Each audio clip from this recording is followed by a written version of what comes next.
हरे कृष्णा दोस्तों, हरे कृष्णा। राधा कृष्ण के अमर प्रेम की कहानी किसी से छुपी नहीं है। राधा कृष्ण जी के प्रेम की इतनी दीवानी थी कि हम राधा का नाम कृष्ण जी से पहले लेते हैं। बचपन से ही कृष्ण जी की ये प्रेम कहानी शुरू हो गई थी। कृष्ण जब भी बांसुरी बजाते, राधा उनकी बांसुरी की आवाज़ सुनकर भागी चली आती थी। इसी बात से तंग आकर एक बार राधा को खाट से उसकी माँ ने बांध दिया। गोपियाँ तो उनकी बांसुरी की आवाज़ से मोहित तो होती थी, पर राधा के रोम रोम में श्री कृष्ण बसे हुए थे।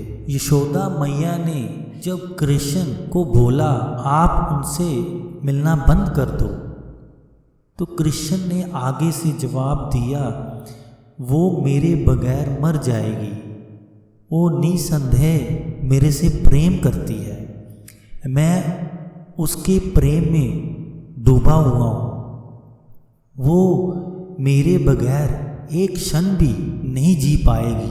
फिर माता ने उनसे बोला, वो तो निर्लज्ज है, पूरी नगरी में नृत्य करती रहती है, वो आयु में भी तुम्हारे से 5 वर्ष बड़ी है, उसकी शादी भी एक व्यक्ति के साथ तय हो गई है। बड़ा समझाने के बाद कृष्ण जी कहाँ समझने वाले थे। ये बात नंद के पास पहुँच जाती है। फिर नंद उनके पिता उनको गुरुदेव गर्ग आचार्य के पास लेके जाते हैं।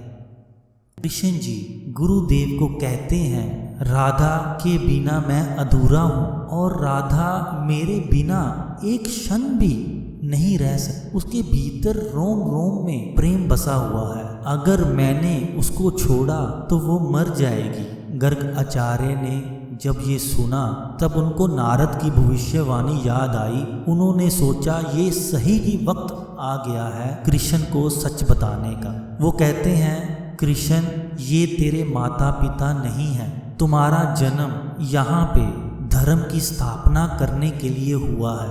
नारद मुनि की भविष्यवाणी के अनुसार तुम्हारे में सारे वो महामानव के गुण हैं। तुम्हारा जन्म इस धरती पे धर्म का निर्वाह करने के लिए हुआ है। ये सब सुनकर कृष्ण धीरे से उठे और गोवर्धन पर्वत की चोटी पर चले गए। कुछ घंटों आकाश की ओर देखने लगे।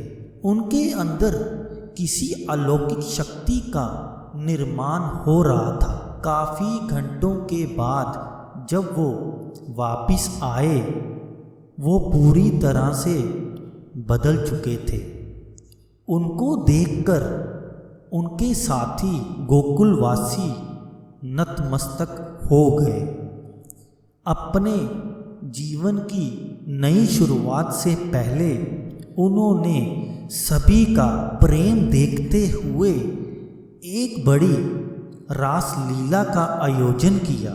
उन्होंने उस दिन सारी रात नृत्य किया।